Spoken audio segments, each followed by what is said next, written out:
नमस्कार, मी मयुरी आणि आपण पाहत आहात 7 स्टार न्यूज. राजकारणात पदं येतात जातात, पण काही नेते असे असतात जे पदापेक्षा विचारांना अधिक महत्त्व देतात. आणि अशीच एक प्रेरणादायी सुरुवात केली सांगली जिल्हा परिषदेच्या नूतन अध्यक्षा संगीता संभाजीराव पाटील यांनी. मंगळवारी त्यांनी थेट धाव घेतले महाराष्ट्राचे पहिले मुख्यमंत्री, पंचायत राजचे प्रणेते यशवंतराव चव्हाण यांच्या देवराष्ट्री येथील जन्मभूमीकडे.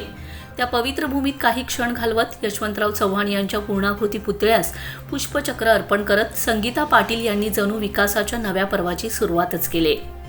यावेळी त्यांनी एक ठाम भावना व्यक्त केली. यशवंतराव चव्हाण यांनी पाहिलेलं ग्रामीण विकासाचं स्वप्न, त्याच वाटेवर चालण्याचा माझा प्रयत्न राहील. देवराष्ट्रीकरांनीही या भेटीला उत्स्फूर्त असा प्रतिसाद दिलाय.